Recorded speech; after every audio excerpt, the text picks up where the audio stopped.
Typically, I would recommend the 10-pound steel mace because it has the best balance and it's kind of the gold standard for flow, but an often overlooked steel mace is the 5-pound steel mace. So a lot of folks may think they lift dumbbells, barbells, things like that. 5 pounds probably isn't very heavy for them. However, when you're starting to learn new moves, it's nicer to start a little bit lighter because once you start swinging the weight around your body, it's going to start feeling a bit heavier.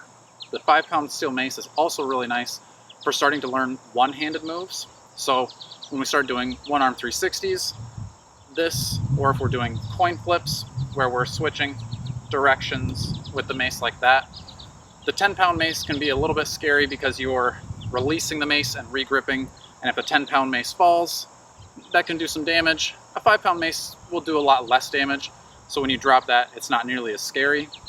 It's also really good for wrist strengthening. So similar to an Indian club, where you will do some spins, strengthen up your wrist, your forearms, you can do similar movements with the 5-pound steel mace, a little bit easier than you can with the longer handle, the heavier weight of a 10-pound steel mace, and sometimes even the 7-pound steel mace. So I like to recommend you start with a 5-pound steel mace, especially if you're brand new to working out. You're not used to going to the gym. The 5-pound steel mace may be a good spot for you to start, and then work your way up to a 7, and then hopefully eventually up to a 10, just for that balance and the fluid flows that you can do with the 10-pound steel mace. Just because you're brand new to working out doesn't mean that's the only reason you should have a 5-pound steel mace.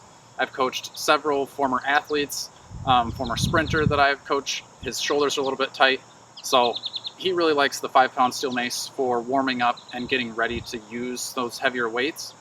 Especially when he started out with his steel mace journey, he was stronger and faster than I was, but the 5-pound steel mace was a good entry point to then build off of. So don't overlook the 5-pound steel mace, and if you need a 5-pound steel mace, the bio will have the link to the Amazon store.